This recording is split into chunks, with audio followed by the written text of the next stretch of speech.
운과 성공이 뒤따르는 사람이 지니는 물건이 정말 있을까요? 우리는 인생을 살아가면서 이런 말을 많이 합니다. 난 왜 운이 살아나지 않을까? 왜 이렇게 하는 일마다 어려움을 겪을까? 풍수학에 따르면 이런 생각이 들 때 자신에게 운을 살아나게 만드는 풍수도구가 있는지 확인해 보는 게 필요하다고 합니다. 무일푼에서 현대라는 대기업을 일구어낸 정주영 회장을 생각해 보면 좋은데요. 그는 왜 그렇게 자신이 번영하던 시절 신었던 구두를 밑창과 뒷굽을 바꾸어 가면서까지 고집해 신었을까요? 돈이 없어서 그렇지는 않았을 겁니다. 그렇다면 삼성을 일구어낸 이병철 회장 역시 왜 자신이 사용하던 안경테만 사용했을까요? 이 역시 근검절약이 몸에 배설하고 생각하시지는 않을 겁니다.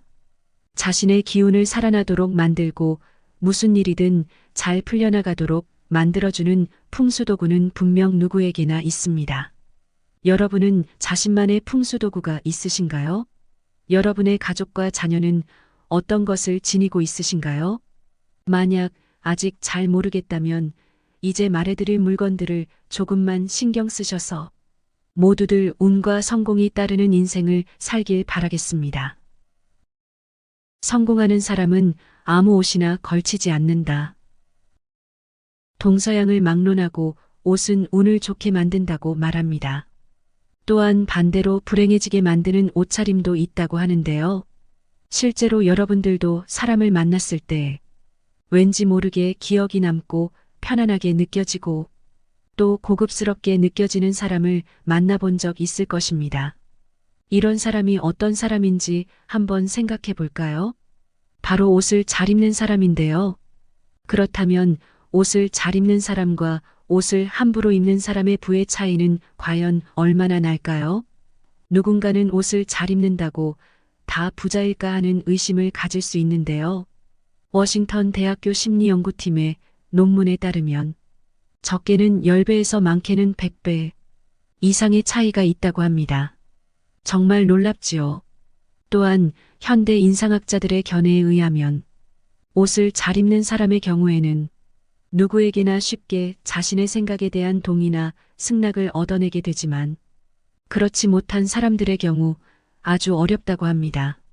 생각해보면 우리도 우아하고 기품 있는 사람들이 정중한 태도로 부탁을 하면 더 잘 들어주지 않을까요?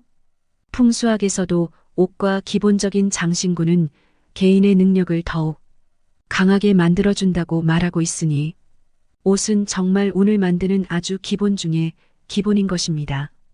길을 걸어가던 도중 낯선 사람이 당신의 곁으로 다가오려 할 때 만약 그 사람이 아주 멋지게 차려입었다면 특별히 경계하지는 않을 것입니다. 하지만 왠지 모르게 거부감이 느껴지는 옷차림을 하고 있다면 생존 본능에 의해서 틀림없이 도망을 가거나 피하거나 일정한 거리를 두려고 할 것이지요. 만약 그 사람이 말을 걸어오려고 한다면 그 말이 시작되기도 전에 피하고 싶을 겁니다. 앞으로 말할 5가지 옷차림은 절대 하지 말아야 합니다. 옷차림을 주의하지 않으면 운을 막고 불행을 부를 수 있다고 하는데요. 첫 번째, 늘어진 옷이나 색이 바랜 옷은 절대 입지 말아야 합니다. 옷이 늘어났다는 것은 이미 옷의 수명이 다했다는 뜻이며 색이 바랬다는 것 역시 마찬가지입니다. 버려야 할 옷을 굳이 꾸역꾸역 입고 다닌다는 이야기입니다. 풍수학에서는 생과 사의 개념을 중요시 여깁니다. 이것은 나에게서 생기가 넘쳐나고 있느냐, 사기가 넘쳐나고 있느냐에 의해 내가 번영해 갈 사람이냐, 몰락해 갈 사람이냐를 암시하기 때문인데요. 절대 몰락해 가는 사람이 되지 않는 편이 좋지 않을까요? 좋은 운은 맑고 깨끗하고 가벼우며 경쾌하고 생기가 살아나는 곳이 아니라면 절대 머물지 않으며 오려고도 하지 않는다고 하지요. 그래서 옷을 걸어둘 때도 절대 세탁소에서 주는 철제 옷걸이를 사용하면 안 됩니다. 철제 옷걸이에 걸어둔 티셔츠나 얇은 옷은 잘 늘어나 버리지요. 늘어난 옷을 입고 다니는 사람들은 어디를 가서든 친절이나 호의를 받기가 어렵습니다. 늘 자신이 가진 능력에 비해 타인으로부터 과소평가를 받을 것이기 때문입니다. 두 번째, 구겨진 정장이나 외투는 절대 입지 마세요. 정장이나 외투가 구겨졌다는 것은 아주 게으른 사람이라는 것을 보여주기도 합니다. 실제 그 사람이 그렇지 않을지라도 처음 본 사람은 그렇게 판단할 가능성이 아주 높습니다. 현대 인상학자들 역시 구겨진 정장이나 외투를 입는 사람들은 일정한 형식이나 절차 없이 편한 대로 살아가며 타인에게 절대 호감을 얻을 수 없다고 말합니다. 옛날 우리 조상님들께서도 의복 손질은 늘 정갈하게 하셨고 옷차림 하나도 삐뚤어지지 않아야 한다고 가르침을 주셨지요. 여러분의 생각과 행동이 바르다는 것을 타인에게 보여주는 첫인상을 결정하는 것이 바로 당신의 정장과 외투입니다. 세 번째, 낡은 운동화나 구두는 절대 신지 마세요. 풍수학에서는 운을 막는 최고의 요소가 바로 낡고 지저분한 신발이라고 말하고 있습니다. 낡고 더러운 운동화나 구두를 신고 다니는 것은 행동과 생각에 조심성이 없다는 반증이지요. 한마디로 편한 대로 하고 싶은 대로 하고 살아가는 사람이라는 모습을 보여줄 수 있습니다. 신발을 신고 다니는 사람은 한 걸음을 내딛어도 될 곳과 가지 말아야 할 곳을 구분하지 못할 것이고 이는 자신도 모르게 자신의 무의식 속에 새겨지게 되는 것이지요. 이 무의식은 그 사람의 생각이나 행동을 그렇게 하도록 만들 것이고 나중에는 하고 싶은 말이면 다 뱉어버리는 제멋대로 행동하는 사람이 될 수 있습니다. 너무나 당연한 말이겠지만 우리가 살아가면서 그런 사람과 가까이 하고 싶어 하는 사람은 세상 어디에도 없지 않을까요? 그렇기 때문에 이런 사람에게 어떠한 기회가 오기 힘들 것이고 이에 따라 인생의 번영이 만들어지는 일 역시 어려울 겁니다. 허전한 손목이나 목은 당신을 불행하게 만들 것입니다. 세상의 모든 것에는 포인트를 주어야 하는데요.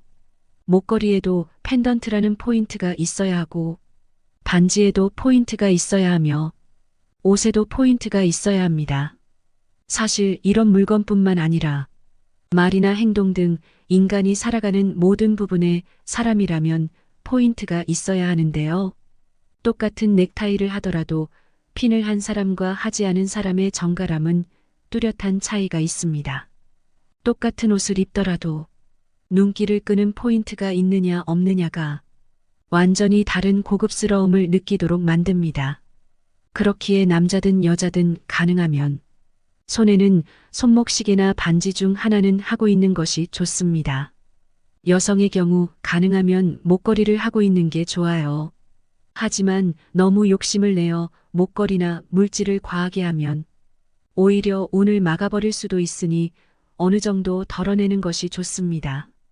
즉 과하지 않게 적당히 최소한의 포인트를 항상 가지고 있으라는 말이지요. 반지든 목걸이든 손목시계든 브로치든 넥타이핑이든 최소한 한두 개 정도는 해보는 것 어떠실까요?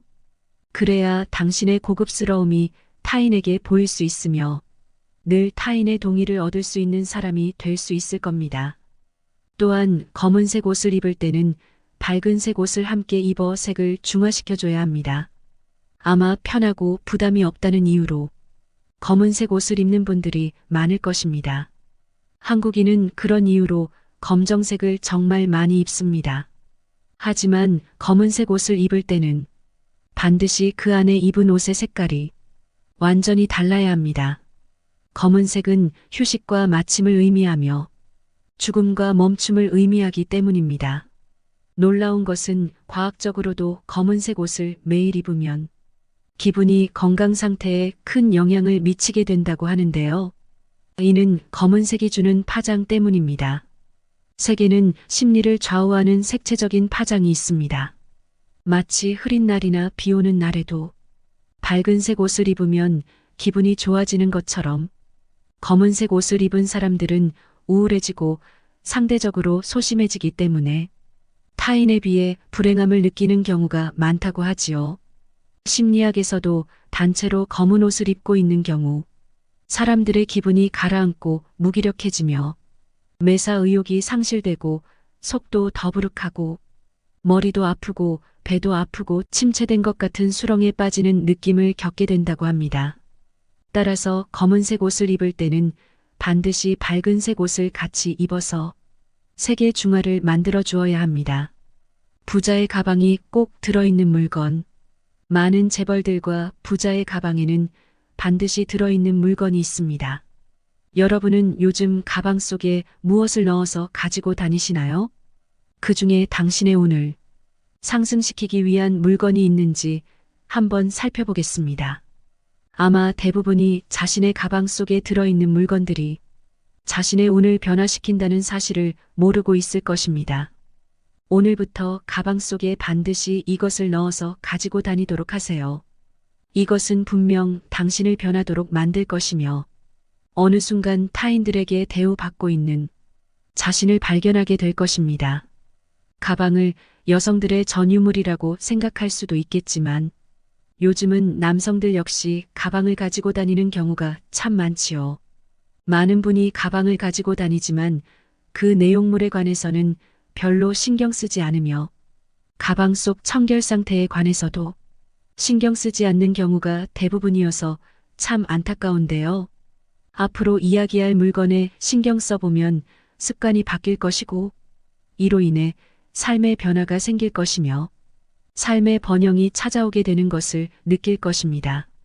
첫 번째, 지갑과 약간의 현금입니다. 요즘은 지갑 자체를 가지고 다니지 않는 사람이 많은데요. 아무래도 휴대폰 하나로 웬만한 것을 처리할 수 있는 세상이 되었기 때문이지요. 하지만 우리가 부를 끌어당기고 번영하기 위해서는 지갑이 꼭 있어야 합니다. 그것도 약간의 현금을 넣어서 말이지요. 풍수학에서는 왜 집안에 저금통이나 금고를 꼭 두라고 할까요? 이는 바로 돈이 돈을 부르기 때문입니다. 사실 요즘은 지갑에 카드만 몇 장 넣어서 다니는 분들이 많습니다.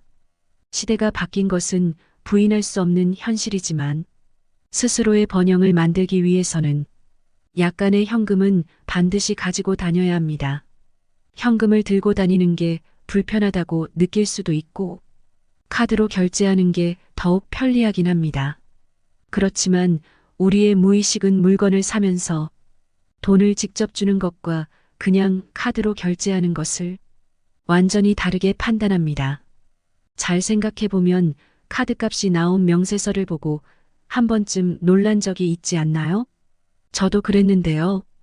예컨대 카지노에서는 반드시 칩이라는 돈의 대용품을 사용합니다. 왜 그들은 불편하게 환전이라는 과정을 거쳐서 칩을 사용하도록 하는 걸까요? 이는 돈의 감각을 사람이 느끼지 못하도록 만들기 위해서입니다. 돈을 직접 만지고 물건값을 돈으로 직접 지불해야 돈에 대한 감각이 생기며 돈의 소중함을 알게 되니 불편함을 감수할 줄 알아야 합니다. 그러니 현금을 사용하는 습관을 가지면 좋습니다. 이를 위해서는 지갑을 가지고 다니는 게 좋은데요. 지갑 속에 약간의 현금을 가지고 다니는 것은 부자가 되는 첫 번째 원칙입니다. 또 지갑 안을 반드시 살펴보세요. 지갑은 풍수학에서 말하는 재물운이 살아나도록 만드는 최고의 풍수 도구 중 하나인데요. 대부분이 지갑 사용법에 대해서는 잘 모르고 있겠지만 지갑 속에는 반드시 넣어둬야 할 것이 있고 또 절대 넣어두면 안 되는 것이 있습니다. 가방 안에 지갑을 가지고 다닌다고 해서 운이 전부 발현되는 것은 아닙니다. 지갑 속에 꼭 넣어두어야 할 것과 넣어두면 안 되는 것들이 있습니다. 먼저 지갑 속에는 가족 사진과 약간의 현금 그리고 자신의 의지를 담은 문구 하나는 반드시 있어야 합니다. 아마 본인이나 가족들의 지갑 속을 살펴보면 앞서 말한 것들이 없는 경우가 대부분일 것인데요. 운이 살아날 수 없었던 이유는 바로 이것 때문입니다. 가족 사진의 경우 가족 모두 즐거운 모습으로 찍힌 것이라면 어떤 것이든 좋습니다. 만약 없다면 수일 내로 나가서 한 장 찍도록 하세요. 그리고 그 사진을 하루에 한 번씩은 꼭 꺼내보세요. 당신의 가족들은 분명 달라질 것입니다. 늘 자신을 긴장시키는 사진 속 소중한 사람들을 보며 항상 최선을 다하는 사람으로 변해갈 것입니다. 그리고 지갑 속이 텅 비는 일은 절대 없어야 합니다. 자녀나 배우자의 지갑에 단돈 얼마라도 넣어주도록 하세요. 돈은 돈을 부르고 부를 만드는 최고의 풍수 도구이기 때문입니다. 간혹 지갑을 몇 년에 한 번씩 바꿔야 한다고 말하는 분이 있는데 그것은 아닙니다. 지갑은 자신과 맞는 것이 있고 자신과 맞지 않는 것이 있습니다. 그래서 재벌들은 아주 오랫동안 지갑을 바꾸지 않는 경우가 많답니다. 그러니 만약 재물운이 상승하고 있다면 지금 사용하고 있는 지갑은 절대 바꾸면 안 됩니다. 낡아서 못 쓰게 되었더라도 수선을 해서 계속 사용해야 합니다. 이게 바로 유명한 재벌들이 늘 규칙처럼 여기고 사는 습관인데요. 사실 수많은 사람을 만나볼수록 느끼는 게 있는데 더 크게 성공한 사람일수록 풍수에 관한 신뢰가 맹목적이라는 점입니다. 상식적으로 그분들이 돈이 없어서 그럴까요? 그러니 만약 재물운에 어려움을 겪고 있다면 지금 당장 지갑을 바꿔보세요. 다시 한번 말하지만 지갑은 절대 비싸다고 좋은 것이 아닙니다. 몇천 원짜리일지라도 자신과 잘 맞는 게 있고 반대로 몇백만 원짜리지만 잘 맞지 않는 게 있습니다. 두 번째 손수건입니다. 많은 이가 휴대용 화장지를 사용하고 있고 또 어딜 가든 일회용 물티슈가 있다는 것은 잘 알고 있지요. 하지만 자신의 땀방울이 묻은 손수건을 보는 것과 땀을 닦고 버리는 물티슈나 화장지는 완전히 개념이 다릅니다. 이는 자신의 노력을 모은다는 의미와 버린다는 개념인 것인데요. 부자들은 반드시 손수건을 가지고 다닙니다. 아마 손수건을 한 번이라도 가지고 다녀본 사람이라면 이게 얼마나 번거로운 일인지 알 것인데요. 하지만 그 번거로움과 불편함을 알기에 손수건을 사용하는 사람은 최선의 노력으로 보답하기 마련이지요. 매일 아침 손수건을 잘 다려서 주머니에 가지고 다녀보면 어떨까요? 이로 인해 당신은 항상 조심스러운 사람 될 것이며 이 조심스러운 행동이 당신을 덕식 있고 품위 있는 사람으로 만들 것입니다. 이것이 바로 운을 얻어 부자가 되는 마음가짐인 것입니다. 세 번째 거울입니다. 거울을 가지고 다니라는 말은 거울을 보면서 항상 자신을 돌아보고 허점이 없도록 만들어야 한다는 뜻인데요. 거울은 풍수학적으로 재물과 아주 깊은 관계가 있는 풍수도구입니다. 그렇기 때문에 풍수 인테리어에서도 집안의 번영을 위해 가장 먼저 하는 이야기가 거울의 위치인 것이지요. 항상 작은 거울을 가방 속에 넣어서 다니세요. 분명 작은 흐트러짐에도 스스로 신경 쓰게 될 것이며 이러한 작은 것들이 모이고 모여 운이 좋은 사람, 특히 재물운이 좋은 사람이 되도록 만들어줄 것입니다. 네 번째 메모용품입니다. 부자와 부자가 되지 못한 사람의 가장 결정적인 차이점은 바로 메모를 하느냐 아니면 기억을 하려고 하냐입니다. 정말 많은 부자들이 메모의 중요성을 강조하는데요. 부자가 된 사람들은 모두 메모를 위한 수첩을 가지고 다닙니다. 이들은 순간적인 느낌이나 무언가 기록해야 할 것이 있다면 이 수첩에 적지요. 재미있는 이야기도 적을 것이고 교훈이 될 만한 내용도 적을 것이고 떠오르는 영감이나 느낌도 수시로 적으면서 자신을 변화시키고 발전시키려고 노력합니다. 하지만 부자가 되지 못한 사람들 또는 부자가 될 수 없는 사람들은 항상 이렇게 말한다고 합니다. 저거 예전에 내가 생각했던 건데. 이들은 항상 생각만 했고 또 이를 잊어버렸기에 발전도 없었고 변화도 없었던 것입니다. 과거 뽀빠이 이상용 씨는 TV에 나와서 메모 노트만 수백 권이 넘는다고 말했습니다. 그렇기에 그렇게나 능력 있는 사회자가 될 수 있었던 것이지요. 삼성을 이끈 이건희 회장 역시 수백 권 이상의 메모 노트를 가지고 있었다고 합니다. 그래서 삼성이라는 그룹을 세계 최고의 기업 중 하나로 만들어낼 수 있었던 것이지요. 요즘은 스마트폰에 메모 기능이 있어 이를 이용하는 것도 하나의 좋은 방법이 될 수 있습니다. 세월이 발전하니 우리가 쉽고 편리하게 이용할 수 있는 것이지요. 메모용품을 늘 가방에 넣어서 가지고 다니고 항상 메모하려는 습관을 들이세요. 여러분도 최고의 능력자가 되실 수 있습니다. 5번째, 가족 사진과 자신의 목표입니다. 가족의 소중함을 모르는 사람이 부자가 되는 경우는 없으며 목표가 없는 사람이 성공을 하는 경우 또한 없습니다. 그렇기 때문에 가방 속에는 반드시 가족의 소중함을 느낄 수 있는 가족 사진이 들어 있어야 합니다.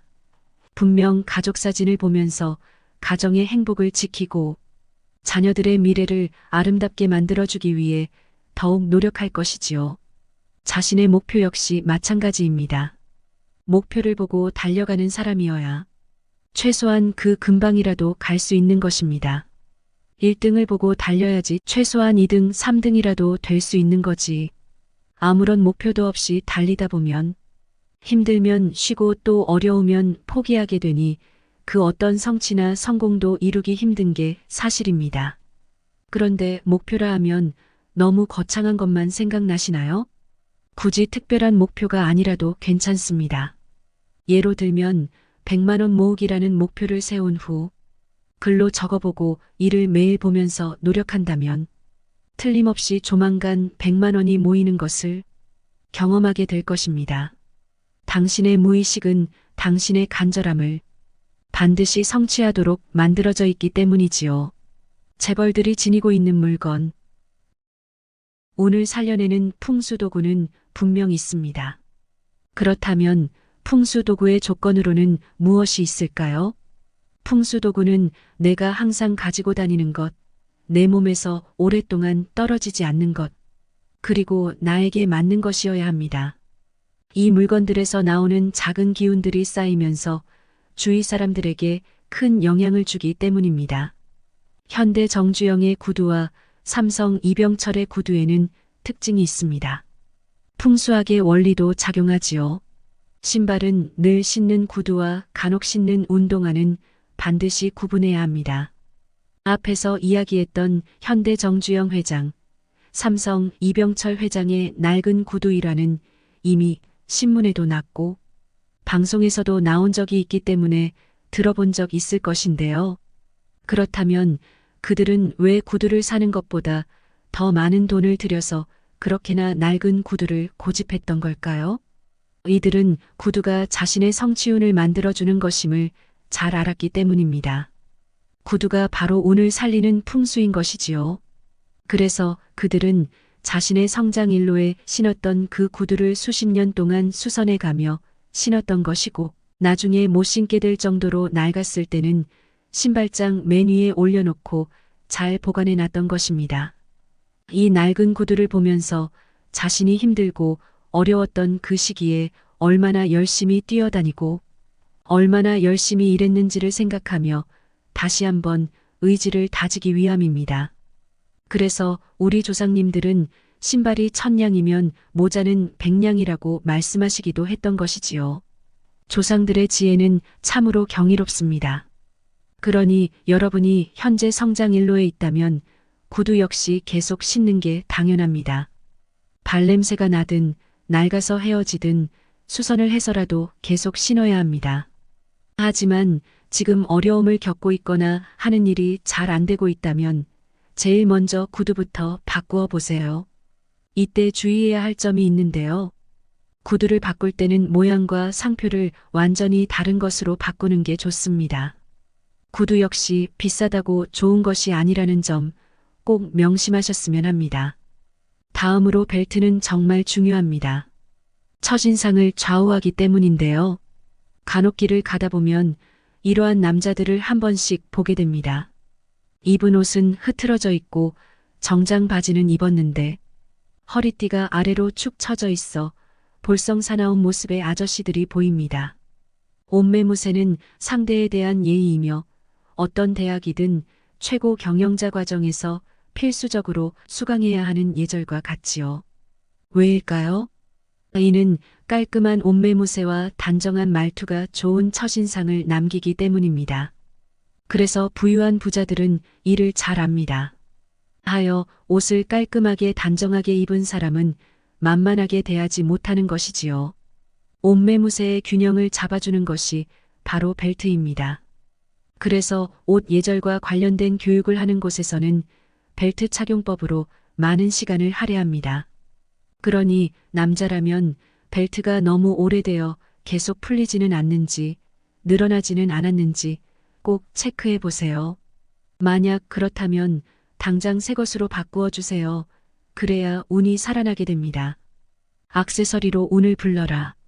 목걸이는 절대 함부로 하면 안 됩니다. 목걸이가 줄이 너무 굵어서는 안 됩니다. 상대에게 거부감을 줄 수 있기 때문이지요. 금목걸이를 치렁치렁하게 한 사람에게 가까이 가고 싶지 않은 경우가 있는데요. 이 역시 그 사람의 기운이 너무 과해서 넘쳐 흐르기 때문입니다. 감당할 능력이 안 되는 사람이 너무 강한 기운을 발산하다 보니 오히려 보는 사람에게 불편함을 느끼도록 만들었고 이로 인해 그 사람의 운이 죽어버리고 맙니다. 가죽이나 끊어지기 쉬운 천 또는 실로 꼬인 모양의 목걸이 줄을 착용해서도 안 됩니다. 목걸이 줄에 신경을 써야 합니다. 특별히 건강에 문제가 있는 게 아니라면 가능한 얇고 가느다란 줄로 된 목걸이를 착용하는 게 좋습니다. 펜던트는 반드시 있어야 합니다. 기운의 중심점이 있어야 하기 때문입니다. 그래서 목걸이를 통해 자신의 재물운을 살리고 싶다면 구심점이라고 할 수 있는 펜던트가 있어야 합니다. 펜던트에 자신의 소망이나 가족들을 위한 기원을 적어 놓으면 풍수적인 기운이 살아날 수 있습니다. 또 운을 살려주는 동물이나 소중한 의미를 가진 것으로 만드는 게 좋지요. 그리고 몸이 왜소한 사람은 상대적으로 조금 굵은 줄을, 몸이 거대한 사람은 상대적으로 조금 가느다란 줄을 사용하는 게 좋습니다. 이는 목걸이의 기운이 펜던트로 전부 모여 분출되도록 하기 위함이고 줄의 굵기는 음양의 조화를 맞추기 위함인데요. 금목걸이라면 웬만해서 해가 되는 경우는 없으나 은목걸이의 경우 마른 체형의 사람들은 피하는 게 좋습니다. 귀걸이는 운을 만드는 아주 중요한 물건입니다. 나이를 먹어 귀걸이 하는 것을 귀찮아하는 분도 있겠지만 귀걸이가 본인의 재물운을 상승시키는 데 큰 도움이 됩니다. 어르신들이 귀가 큰 사람을 보고 저 사람 잘 살겠네라고 말하는 걸 들어본 적이 있으실 텐데요.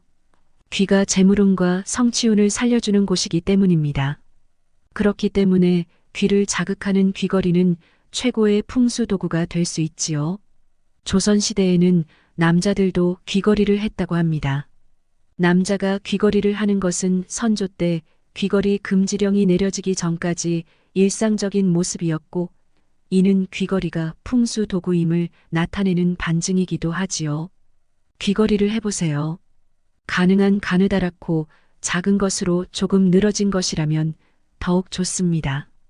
그리고 귀걸이 역시 금이면 아주 좋고 은이라도 괜찮은데요. 하지만 귀걸이를 해서 염증이 생긴다든가 고통이 생긴다면 절대 해서는 안 됩니다. 재물운을 만드는 귀를 상하게 해 스스로 해를 입힐 수 있기 때문입니다. 반지는 항상 착용하는 게 좋습니다. 남녀 모두에게 해당되는 부분입니다. 명심해야 할 것이 있는데요. 반지는 하나만 하는 게 가장 좋고 많아도 2개를 넘기지 않는 게 좋습니다. 뭐든 과하지 않은 게 가장 좋습니다. 드라마를 보면 명문가 어머님들이 며느리에게 자신이 쓰던 쌍가락질을 물려주는 장면이 나오곤 하는데요. 손가락에 낀 반지는 재물운의 상징이기에 이는 집안의 모든 관리 권한을 물려준다는 의미이지요. 또한 재물운을 위한 반지는 반드시 약지에 끼워야 합니다. 아마 보통은 약지를 결혼반지를 끼는 손가락으로 생각하겠지만 이는 서양의 전통이고 수상학에서는 약지는 결합과 화합을 의미하며 약지에 금반지를 끼면 재물운이 상승한다고 합니다. 주먹을 쥐고 손가락을 하나씩 펴보세요. 다른 손가락은 다 펴져도 약지 하나는 잘 펴지지 않습니다. 손의 근육이 약지로 모이기 때문이지요. 그래서 약지를 손의 모든 기운이 모이는 곳이라고 합니다. 이렇듯 액세서리를 잘 활용하여 재물운을 상승시키셨으면 합니다. 오늘 들어본 이야기 어떠셨나요? 부를 이룬 사람들을 보면 정말 옷차림에 주의하는 경우가 많은데요. 소지품도 신경을 써야 한다는 걸 알 수 있는 시간이었습니다. 여러분의 앞날에도 항상 풍요가 뒤따르길 바라겠습니다. 지금까지 인생길잡이였습니다. 구독과 좋아요, 알림 설정은 영상 제작에 큰 힘이 됩니다.